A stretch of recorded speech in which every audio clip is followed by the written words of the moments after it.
किती प्रकारच्या बुद्ध्या या ठिकाणी आपण पाहिल्या की दोन प्रकारच्या आपण बुद्ध्या पाहत होतो.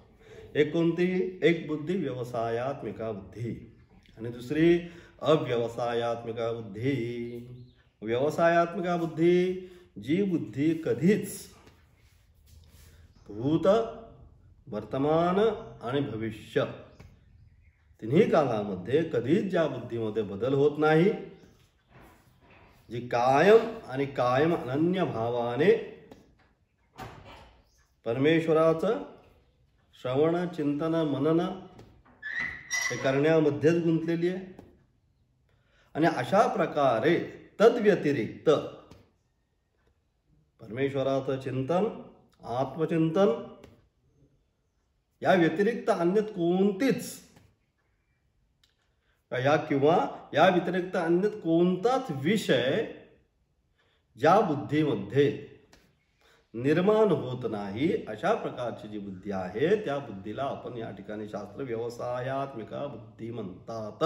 म्हणजे स्थिर बुद्धी, ज्याप्रमाणे ध्रुवाची असणारी बुद्धी की काय अगदी वयाच्या 8व्या वर्षीच काय केलं की एवढी उपासना केली, की एवढी परमेश्वराची उपासना केली, म्हणून ध्रुव म्हणजे ज्याची बुद्धी स्थिर झालेली आहे परमेश्वराच्या चरणावर, बदल नाही त्याच्यामध्ये वयाच्या 8व्या वर्षी.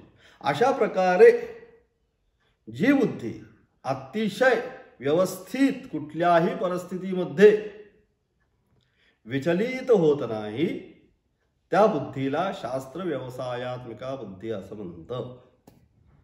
आणि तद्व्यतिरिक्त जी आहे की जी सातत्याने बदलत राहणारी आहे, आज एक करू, उद्या दुसरं करू, परवा आणखी काहीतरी करू, अशा प्रकारे जी बुद्धी सातत्याने बदलतीये, आज एखादा मार्ग पकडेल, उद्या दुसऱ्या मार्गावर जाईल, आणखी 3 दिवसांनी आणखी कुठल्या तरी मार्गावर जाईल, अशा प्रकारची जी बुद्धी आहे ही बुद्धी अव्यवसायात्मिका बुद्धी याला शास्त्र म्हणतं. आणि म्हणून जी अव्यवसायात्मिका बुद्धी आहे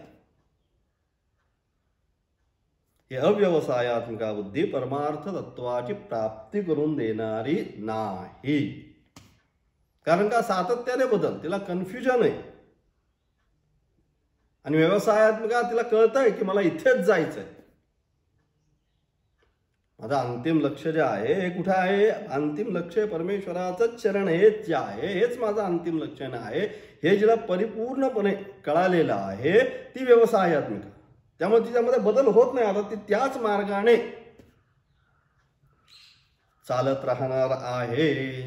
आणि अव्यवसायात्मिका सातत्याने बदलत राहणारी आहे. म्हणून अशा प्रकारे जे साधक आहे, लौकिक विषय सोडून द्या, काल आपला हाच विषय संपूर्ण चाललेला होता की जे साधकाच्या दृष्टीने कोणती बुद्धी अपेक्षित आहे, तर जी व्यवसायात्मिका बुद्धी आहे, जे गीता, तत्वज्ञान, शास्त्र आपण शिकतोय, जे या सन्मार्गावर आलेले आहेत, या भक्तिमार्गावर आलेले आहेत, या ज्ञानमार्गावर जे आता आलेले आहेत, त्यांच्यासाठी आता काय पाहिजे? त्यांची बुद्धी व्यवसायात्मिका झालेली पाहिजे. म्हणजेच त्यांना आता आपलं लक्ष जे आहे ते लक्ष त्यांनी आता स्थिर करता काम केलं पाहिजे की मला इथेच जायचंय.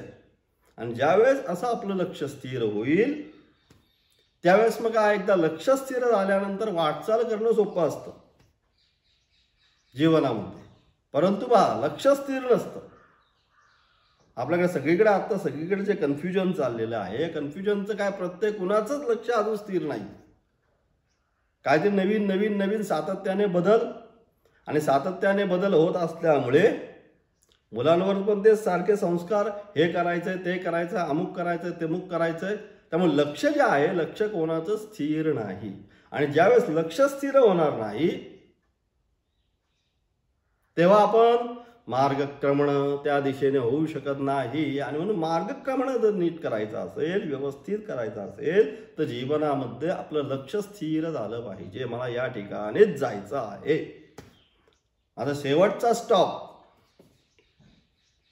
मग आपण पहिल्या पाठात अगदी सुरुवातीला पाहिलं होतं, साध्य निश्चित झालं पाहिजे. माझं साध्य हे आहे. साध्य एकदा निश्चित झालं की साधकाची असणारी साधना त्या साध्याच्या अनुरूप चालू होते. सगळ्यांनी साध्य निश्चित केलं, राम हे आमचं साध्य आहे. रामा व्यतिरिक्त काही नाही. कृष्णात परम किमपि तत्व अहम न जाने. त्या कृष्णाच्या व्यतिरिक्त परम तत्व दुसरं कुठलंच तत्व अहम न जाने, मला माहिती नाही.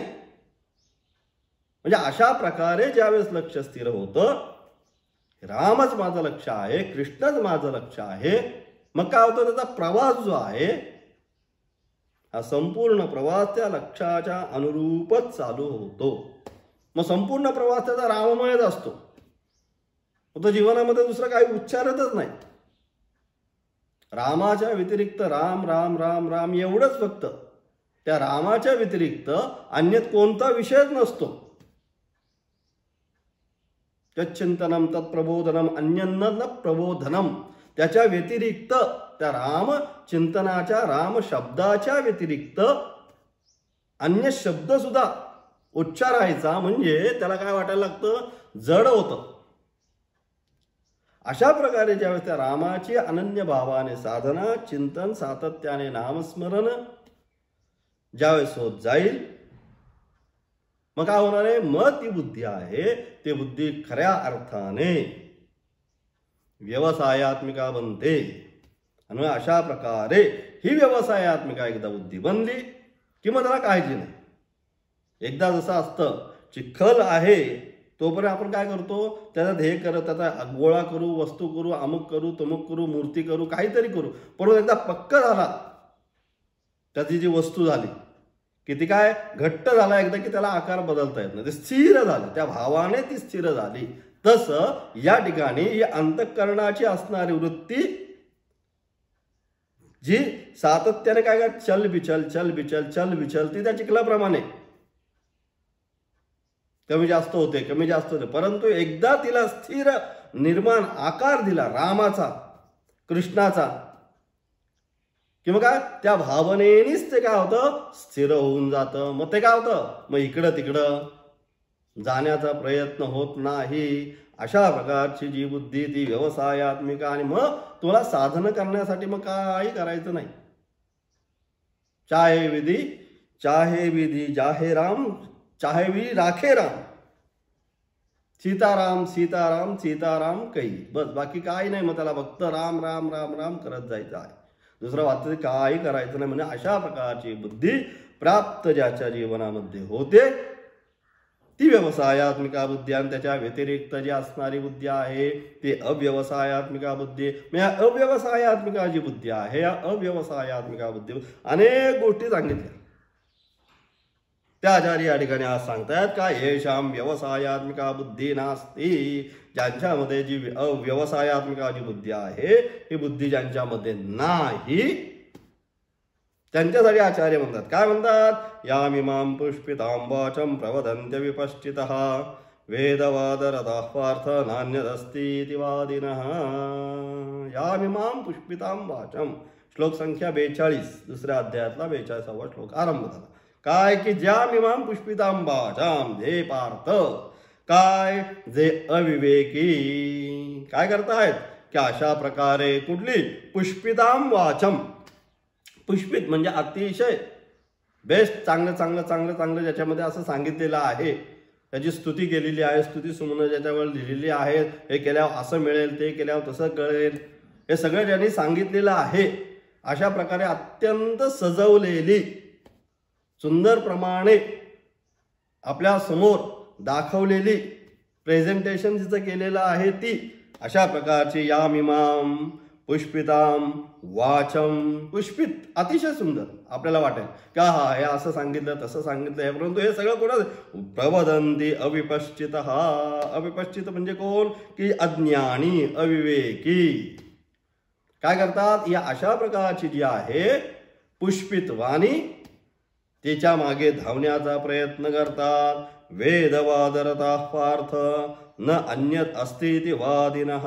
आणि मग काय म्हणतात ते, अशा प्रकारची ती जी पुष्पित वाणी आहे त्या पुष्पित वाणीच्या व्यतिरिक्त या जगतामध्ये अन्य काहीही नाही. वेदात सांगितलेल्या सकाम कर्मात, निष्काम कर्मात नाहीये ते लक्षात घ्या. कुठला कर्म सकाम कर्मात प्रीती ठेवणारे जे वेदाने जी सकाम कर्म सांगितली त्याच्यामध्येच त्यांची प्रीती आहे आणि प्रीती ठेवून ते भोगाशिवाय इतर काहीच नाही या जगतामध्ये.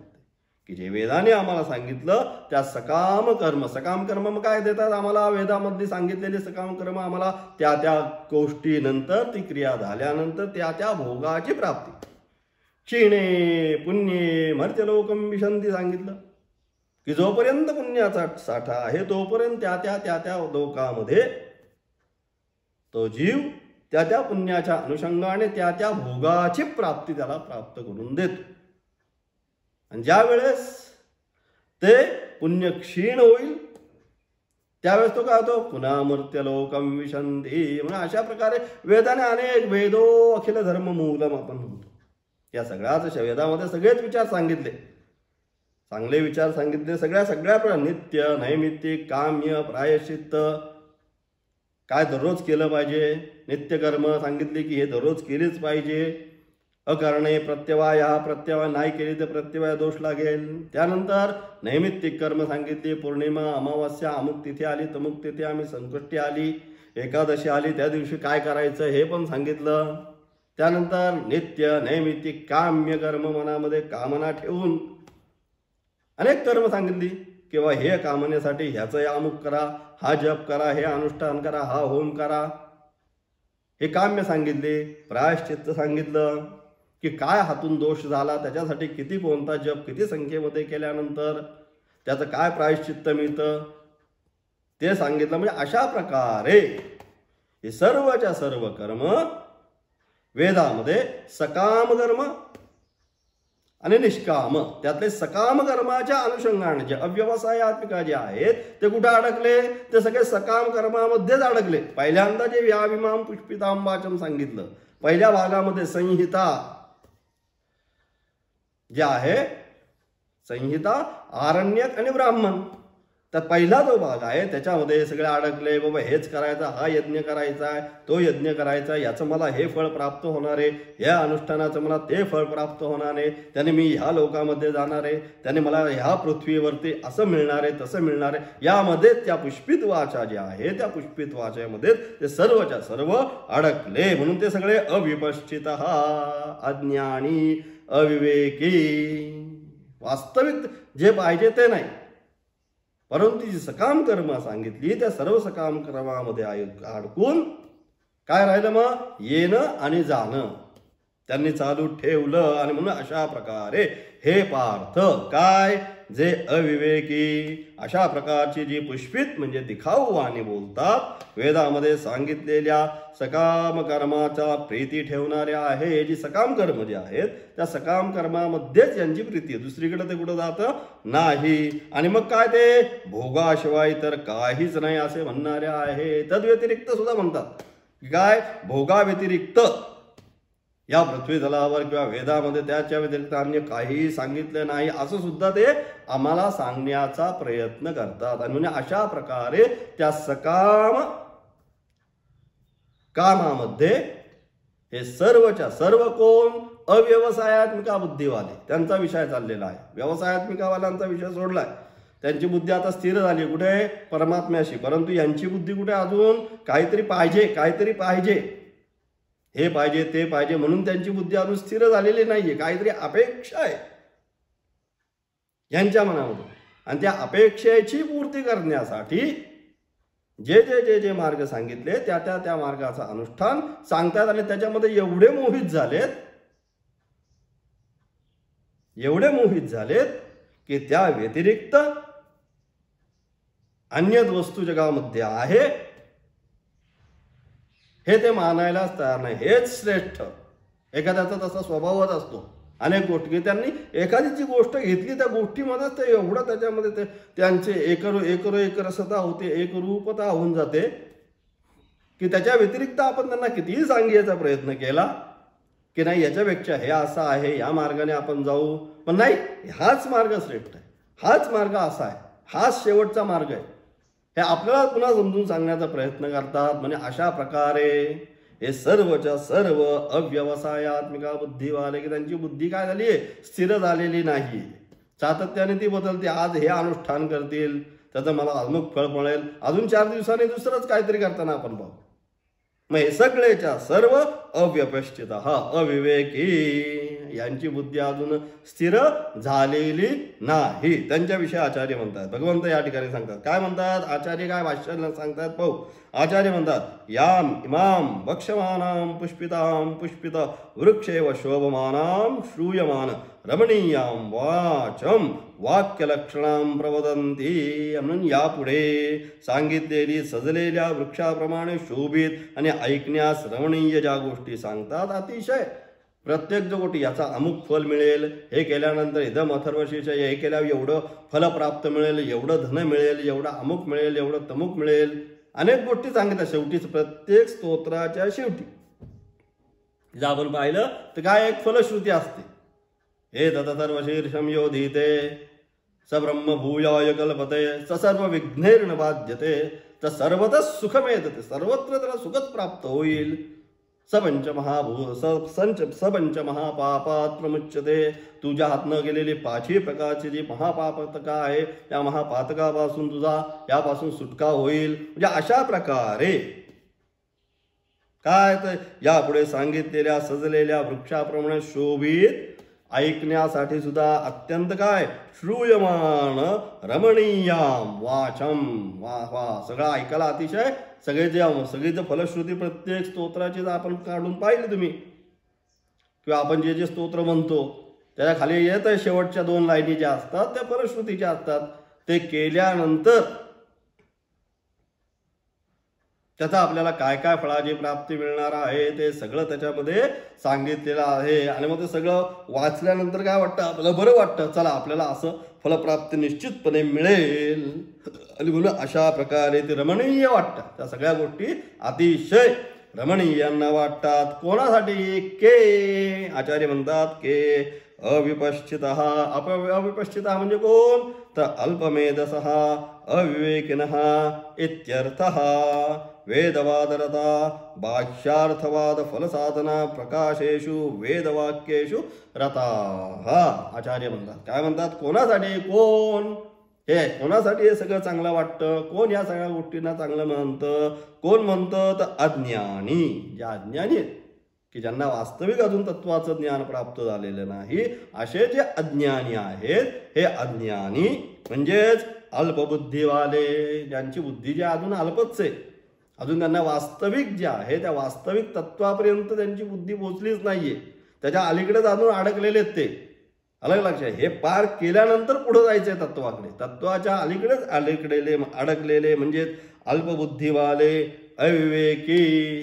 हे काय करतात? जे अनेक फल देणाऱ्या कशामध्ये? वेदवाक्यामध्ये श्रममान झालेले आहेत. अनेक प्रकारची त्याच्यामध्ये फळं ज्याच्यामध्ये सांगितलेली आहेत त्या वेदवाक्यांमध्येच हे सगळेच्या सर्व अल्पबुद्धीवाले अविवेकी याच ठिकाणी यांची अडकलेले आहेत. त्याच्या पुढे आता ते काय जायला तयार नाही, तेवढ्यातच अडकलेत आणि तेवढ्यामध्येच काय करतात, आता ते फिरतायत. ते झालं की त्याचं फल कर्म फल कर्म फल कर्म फल एवढ्यामध्येच ते फिरत राहिलेले आहेत. त्याच्या पुढे जाण्याची त्यांची अजून काही ताकद नाही, किंवा तेवढ्याच्या पुढे जाण्याची त्यांच्या अजून बुद्धीची धारणा झालेली नाही. म्हणून अशा प्रकारे असणारे हे अल्प मेधसा अल्पबुद्धीवाले हे पार्थ न अन्यत. काय म्हणतात अजून ते? तर ते असं म्हणतात, हे पार्थ काय न अन्यत स्वर्ग प्राप्त्यादि फल साधनेभ्यः कर्मभ्यः अस्तीति एवं वादिनः वदनशीलः. म्हणजे अशा प्रकारे एवढं म्हणून हे काय म्हणतायत, हे पार्थ ते असे सुद्धा म्हणतात. काय म्हणतायत की स्वर्ग प्राप्ती आदी फल साधन रूप कर्माच्या अतिरिक्त अन्य काही सुद्धा नाही. हे सगळं जे काय आहे ना, तुम्ही बाकीचं चालवलं त्यात काही अर्थ नाही. मुख्य विषय काय आहे तर सर्व स्वर्ग प्राप्ती हा मुख्य विषय. सगळं आपण का करायचं तर स्वर्ग प्राप्ती आपल्याला प्राप्त होईल, आणि स्वर्गामध्ये गेल्यानंतर अनेक प्रकारचे त्या ठिकाणी असणारे भोगांचा उपभोग घेऊ. आणि म्हणून अशा प्रकारे त्या स्वर्गप्राप्तीच्या व्यतिरिक्त जे साधन कर्म जे आहे त्या अतिरिक्त अन्य या जगतामध्ये दुसरी कोणतीच वस्तू नाही. तुम्ही बाकीचे जे काय आहे यात काही अर्थ नाही. अलग लक्षात, ते तत्वज्ञान वगैरे ते सगळं थोडा वेळ बाजूला ठेवा. हे सर्वात मुख्य. वेदाने जी कर्म सांगितली ती कर्म करून त्या अनुनी त्या लोकांमध्ये जायचं, त्या लोकांचा उपभोग घेणं,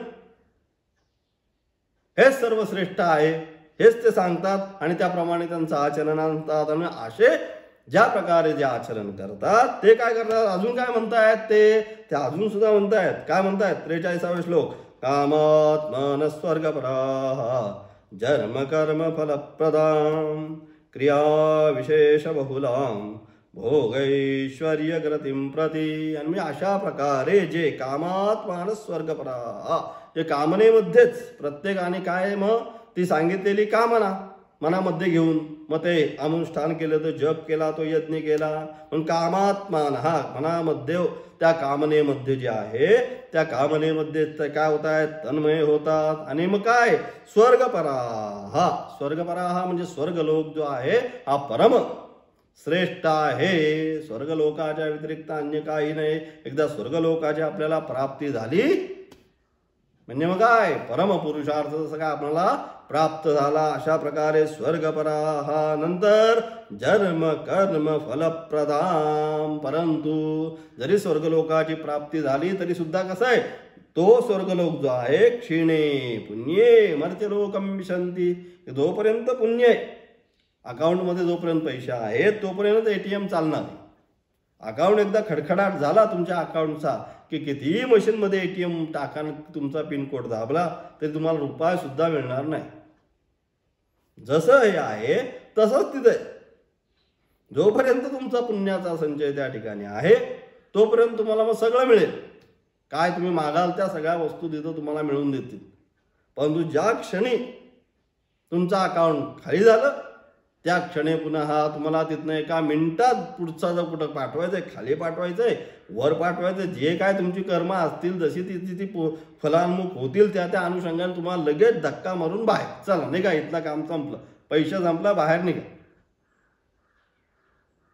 म्हणून जन्म कर्म प्रदा. मग पुन्हा काय एकदा बाहेर आल्यानंतर पुन्हा काय जन्म मरण रूप फल देणारी पुन्हा आला चक्रामध्ये.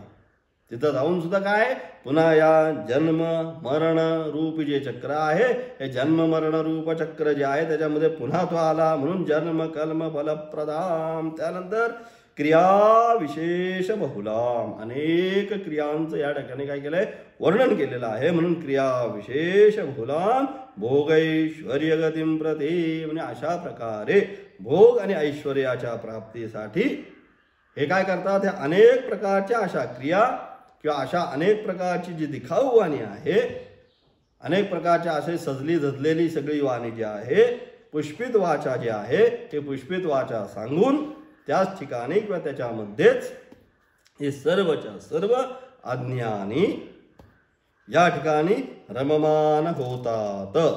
43 आचार्य काय म्हणतात त्याच्यावर, कामात्मानः स्वर्गपराः. काय म्हणतात, कामात्मानः कामस्वभावः कामपरः इत्यर्थः. स्वर्गपरः स्वर्गपरः पुरुषार्थः येषां ते स्वर्गपराः स्वर्गप्रदाना.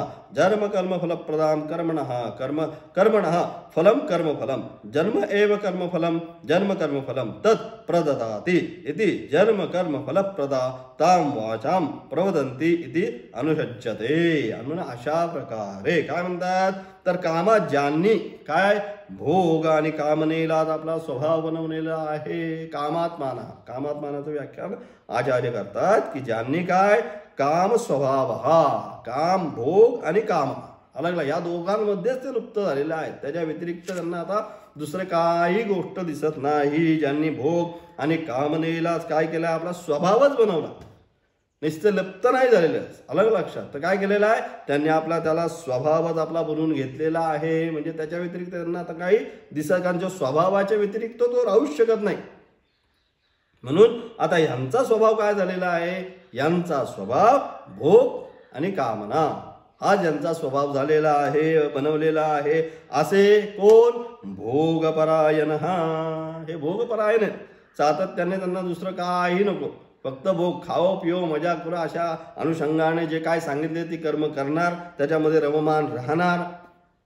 अशा प्रकारे भोगपरायण आणि काय स्वर्गाला प्रधान मानणारे ते काय म्हणतात, स्वर्गलोक प्राप्त झाला म्हणजे बा सर्व भोगाची प्राप्ती परिपूर्ती झाली आम्हाला, अशा प्रकारे स्वर्गाला प्रधान मानणारे म्हणजे स्वर्गच ज्यांचा परमपुरुषार्थ आहे. बस स्वर्गामध्ये एकदा आपण गेलो की सगळं आम्हाला प्राप्त जीवनामध्ये जे जे आम्ही काही केलं त्याची इति कर्तव्यता आमची पूर्ण झाली. एकदा स्वर्गामध्ये आम्ही गेलो म्हणजे अशा प्रकारे स्वर्गच काय त्यांच्या दृष्टीने अत्यंत श्रेष्ठ आहे. स्वर्गामध्ये एकदा पोचले की मग विषय संपला. म्हणून अशा प्रकारे स्वर्ग ज्यांचा परमपुरुषार्थ आहे त्यासाठी सगळे हे जे काय आम्ही करतोय तर स्वर्गासाठीच करतोय, स्वर्गलोक प्राप्तीसाठीच हे सर्व आमचे उपद्व्याप चाललेले आहेत, परमपुरुषार्थ आहे असे पुरुष काय बरं मग जन्मरूप कर्मफल देणाऱ्या गोष्टी करतात. काय काय वास्तविक आहे हे स्वर्ग ते जन्मरूप कर्मफल देणाऱ्या गोष्टी करतात. कर्मफळाचे नाव कर्मफळ आहे. जन्मरूप कर्मफळ जन्म कर्मफळ सांगितलेले आहे. तेला देणारी वाणी जन्म फलप्रदा म्हटली जाते. अशाच गोष्टी करतात. आणि म्हणजे अशा प्रकारे की जे जन्मरूप कर्मफल देणारी आहे, जरी स्वर्गलोकामध्ये जरी गेला तरी काय होणार आहे, जन्मरूप कर्मफल त्याला प्राप्तच होणार आहे. स्वर्गामध्ये गेला म्हणजे त्याचा विषय संपला असं नाही, जोपर्यंत आहे तोपर्यंत तिथं राहणार आहे. आणि ना एकदा त्याची ती जे असणारे पुण्य संपलं की पुन्हा जन्मरूप कर्म त्याला प्राप्तच होणार आहे. जे काय कर्म मिळालं त्या कर्माच्या अनुषंगाने त्या कर्माचं असणारं फळ संचित प्रारब्ध आणि आगामी हे पुन्हा मिक्सून संचित प्रारब्ध आगामी संचित प्रारब्ध आगामी जन्म कर्म फल म्हणजे पुन्हा जे जे आहे ते संचितामध्ये जी कर्म आहे ती फलोन्मुख होऊन ती काय होणार आहे, पुन्हा त्याला जन्म देण्यासाठी प्रारब्धामध्ये ती ट्रान्सफर होणार आहे. आणि पुन्हा काय होणार आहे, पुन्हा त्याला ते जे पुण्य आहे ते संपल्यानंतर पुन्हा त्याला या लोकामध्ये जो लोक मिळेल याच लोकातील असं काय नाही, त्या कर्माच्या अनुषंगाने ज्या ज्या योनीची ज्या ज्या लोकांची प्राप्ती व्हायची त्या ठिकाणी तो जात राहील. म्हणून ते जन्म कर्म फला असं सांगितलं. क्रिया विशेष बहुलाम क्रियाणाम विशेषाः क्रिया विशेषाः ताम बहुलाम यासाम वाचिताम स्वर्ग